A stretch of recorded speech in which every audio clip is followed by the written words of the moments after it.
Please keep silence. कृपया शांति बनाए रखें. Result of the division on the motion that the bill be passed. Subject to correction. Ayes 131. Noes 102.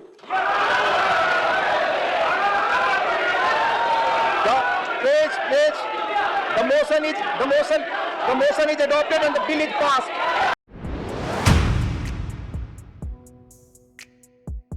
Hello दोस्तों, welcome to my channel, जहां पर हम उन issues के बारे में बात करते हैं जिनका करंटली न्यूज़ में रेलेवेंस है या फिर आप किसी ना किसी सोशल मीडिया प्लेटफॉर्म पे आपने उन इश्यूज़ को पढ़ा या सुना होगा। ऐसा ही एक इशू है दिल्ली सर्विसेज बिल।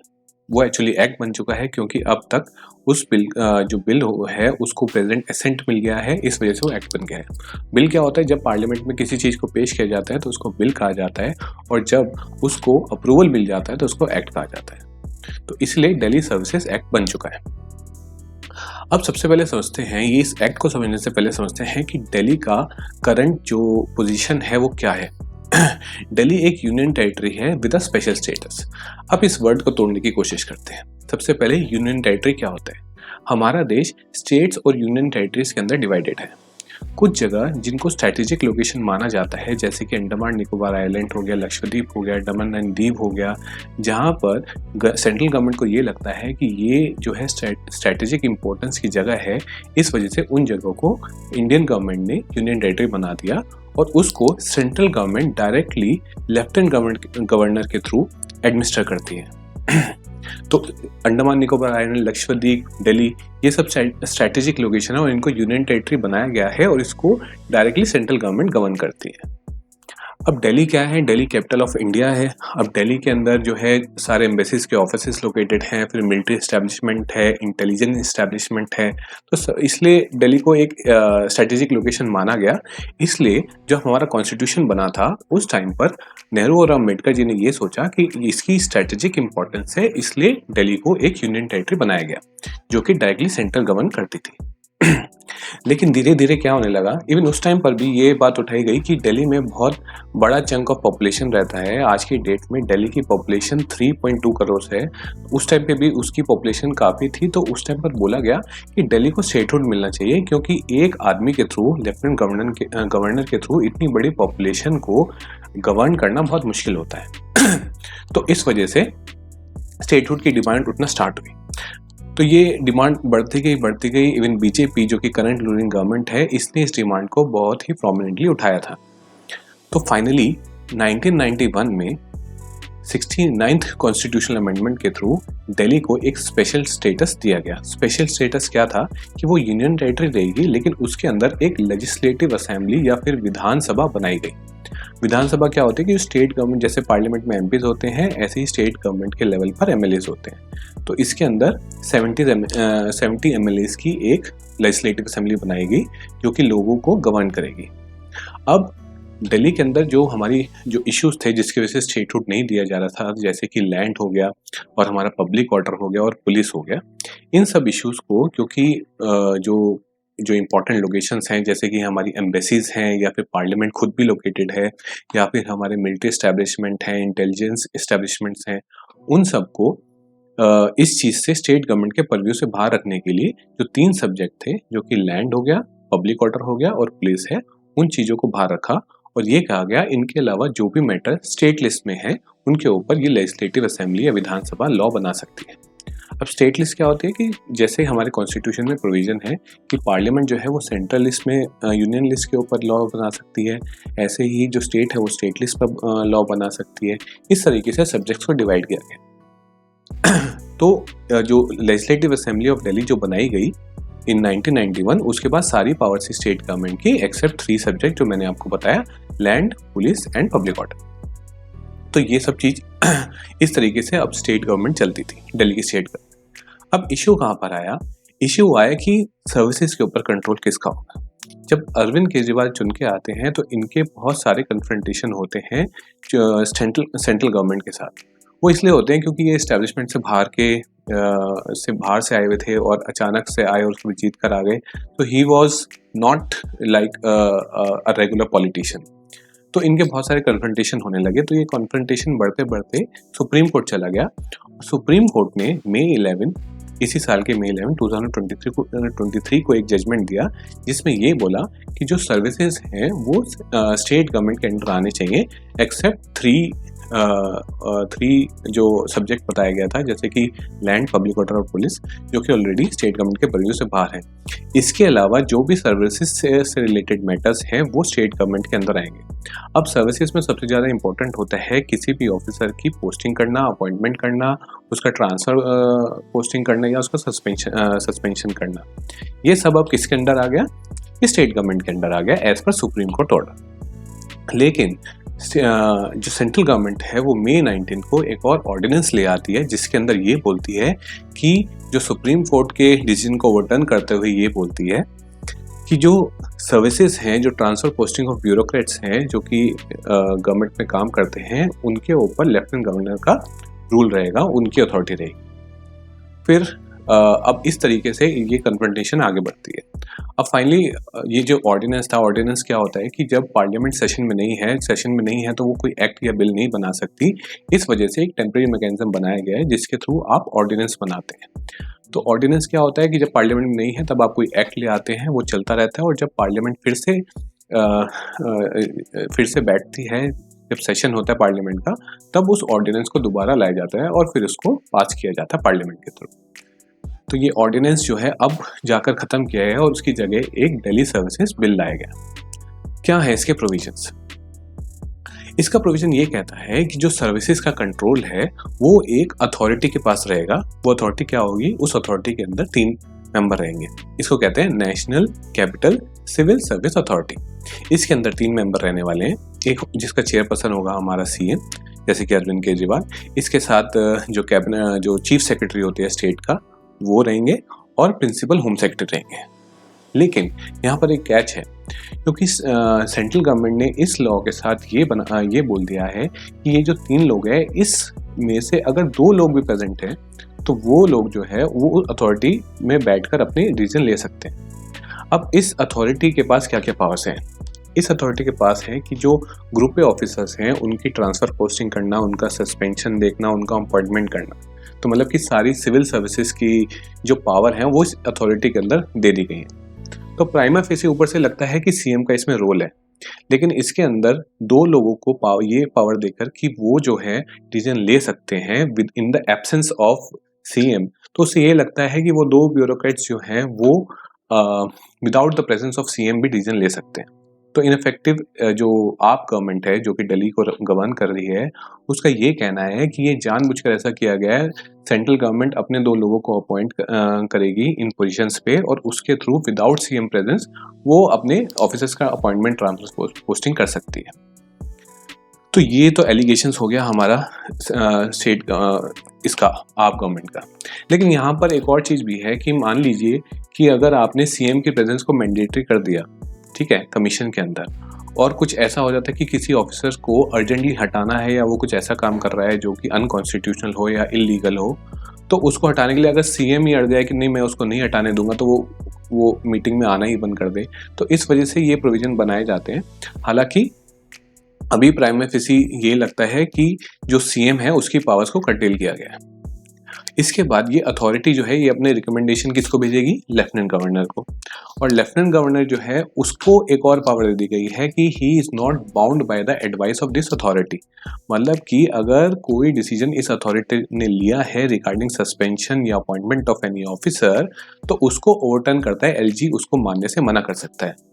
तो इस वजह से ये लग रहा है कि ये इलेक्टेड गवर्नमेंट से जो सारी पावर है उसको लेकर एक लेफ्टिनेंट गवर्नर या फिर ब्यूरोक्रेट्स को दे दी गई है।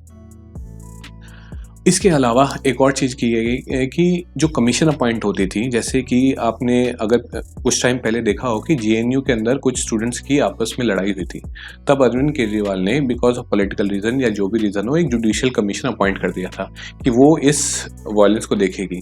अब वो पावर जो है वो सीएम के से या स्टेट गवर्नमेंट के पास से ले ली गई है और वो पावर दे दी गई है अब प्रेसिडेंट को।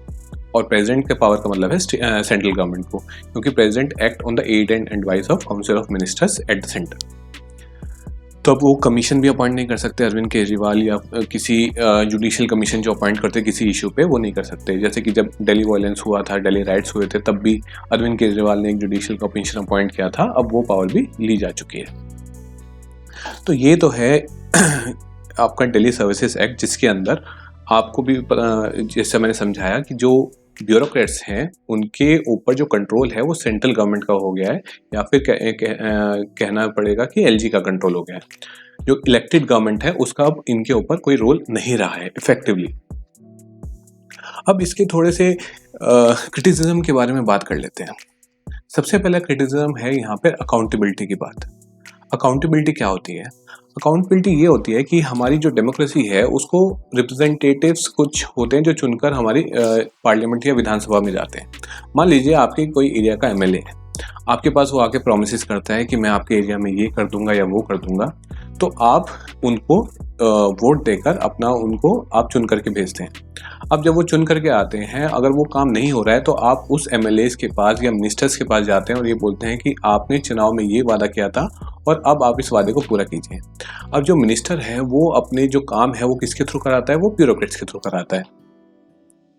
तो इस तरीके से एक अकाउंटेबिलिटी का मैकेनिज्म बना हुआ है।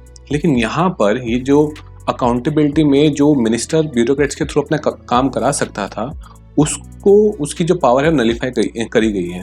आपने कई बार सोशल मीडिया पे वीडियोस देखा होगा जिसमें किसी एसपी को या पुलिस दरोगा वगैरह को कोई एमएलए डांट रहा है और वो दरोगा चुपचाप सुन रहा है, मुंह नीचे करके सुन रहा है। वो इसलिए होता है क्योंकि जो transfer posting suspension of those officers है वो एक इलेक्टेड गवर्नमेंट के पास होता है। तो रूलिंग पार्टी के जो मिनिस्टर्स वगैरह होते हैं वो खुलेआम उनको डांटते हैं क्योंकि ऑफिसर को पता है कि ये कल को मेरा ट्रांसफर या मेरी पोस्टिंग हटा सकता है या मेरे को सस्पेंड कर सकता है। यहाँ पर वो पावर ली जा चुकी है क्योंकि अब ट्रांसफर पोस्टिंग सस्पेंशन एक इलेक्टेड गवर्नमेंट के पास नहीं है, वो एक अथॉरिटी या फिर इनफेक्टिवली लेफ्टिनेंट गवर्नर के पास है। तो इस वजह से दिल्ली के लोग अगर अपने एमएलए के पास जाते हैं, उनको ये बोलते हैं कि हमारा ये काम होना चाहिए, और वो एमएलए या मिनिस्टर किसी ब्यूरोक्रेट को ये बोलता है कि आपको ये काम करना है और वो उस काम को ना करे, तभी उस ब्यूरोक्रेट का कुछ होने वाला नहीं है। पहले क्या होता था? पहले होता था कि उस ब्यूरोक्रेट को हटाया जा सकता है, सस्पेंड किया जा सकता है, लेकिन अब वो पावर जा चुकी है। तो ब्यूरोक्रेट, ऐसा कहा जा रहा है कि ब्यूरोक्रेट उन एमएलएस की या इलेक्टेड गवर्नमेंट की या मिनिस्टर्स की जो बातें हैं उनको उस तरीके की सीरियसनेस के साथ नहीं लेंगे जो कि यूजुअली उनको लेना चाहिए। तो ये हो गया। तो इसमें दोनों चीज़ें हैं। इसमें ये कहा जा रहा है कि जो एमएलएज हैं अब वो अपना अगर उनका कोई काम नहीं हुआ तो वो सारा ब्लेम डालेंगे सेंट्रल गवर्नमेंट के ऊपर कि भाई उनके अपॉइंट किए हुए ब्यूरोक्रेट हैं, इस वजह से वो काम नहीं कर रहे हैं।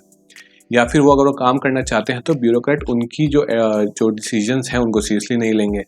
तो इस वजह से ये जो अकाउंटेबिलिटी जो हमारी पार्लियामेंट सिस्टम में बनाई गई होती है, जहाँ पे वोटर्स जो है एमएलए से अपनी काम करवाने के लिए बोलते हैं या बोलते हैं कि हमारा काम कीजिए जो आपने डिसाइड किया था या डिसीजन जो आपने लिया था या आपने जो प्रोमिस किए थे, अगर वो नहीं कर पाते हैं तो अब जो है अब ना एमएलए अगर वो करना चाहता है तो वो ब्यूरोक्रेट को उस सीरियसनेस के साथ नहीं बोल सकता, और दूसरा अगर वो नहीं करना चाहता है तो वो सीधा ब्लेम गेम डाल देगा कि भाई मेरे अंडर तो वो ब्यूरोक्रेट आता ही नहीं है, अब सेंट्रल गवर्नमेंट को बोलिए।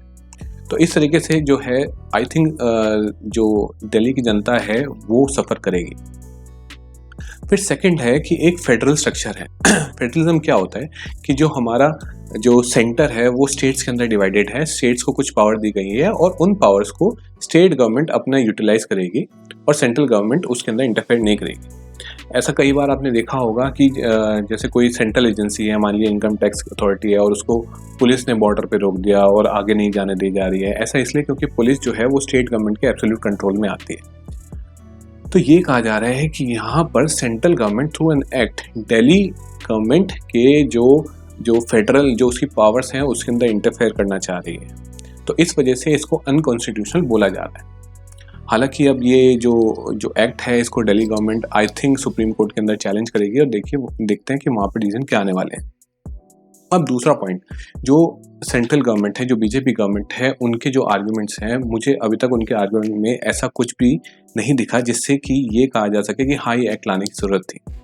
जैसे कि सबसे पहला वो बोलते हैं कि दिल्ली स्ट्रेटेजिक लोकेशन है जहाँ पर एम्बेसीज लोकेटेड हैं, जहाँ पर मिलिट्री एस्टैब्लिशमेंट है, जहाँ पर कि इंटेलिजेंस ब्यूरो लोकेटेड है। तो उसके लिए ऑलरेडी जो लैंड था, पब्लिक ऑर्डर था, पुलिस था, वो ऑलरेडी दिल्ली गवर्नमेंट के हाथ में नहीं था। तो फिर ये सर्विसेज को उनके कंट्रोल में देने का जरूरत क्या थी? क्योंकि जो सर्विसेज थी जो कि इन टॉपिक्स रिलेटेड थी, जो कि पब्लिक ऑर्डर, पुलिस या लैंड के इश्यूज से रिलेटेड थी, वो ऑलरेडी इनके कंट्रोल में नहीं थी। सुप्रीम कोर्ट के जजमेंट में भी यही कहा गया था। तो इस वजह से ये लॉजिक देना कि दिल्ली स्ट्रेटेजिक लोकेशन है, तो उसका ऑलरेडी कुछ रेक्टिफिकेशन हो चुका था जो कि हमारे कॉन्स्टिट्यूशन के अंदर ऑलरेडी लिखा गया था।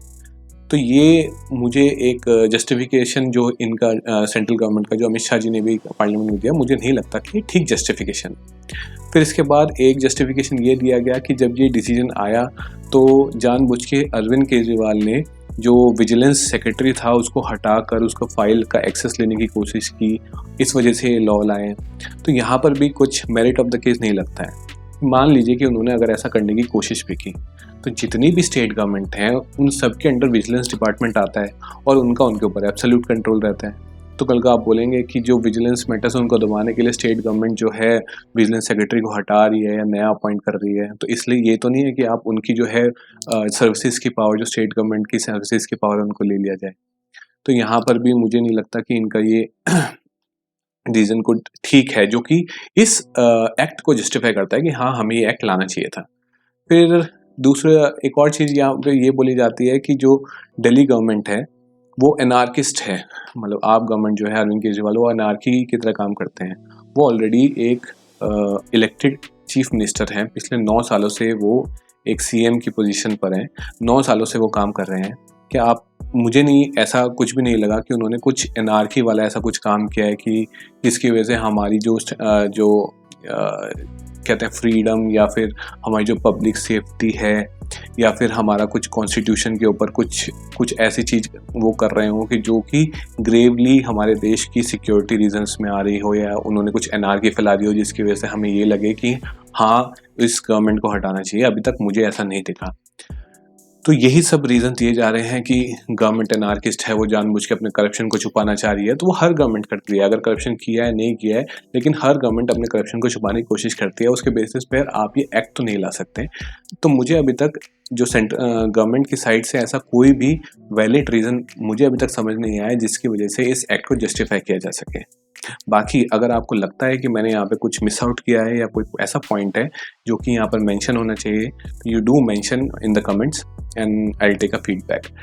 और ऐसे और एजुकेशनल वीडियोस या फिर करंट अफेयर्स की वीडियोस को अगर आप देखना चाहते हैं तो do like and subscribe to my channel. Thank you.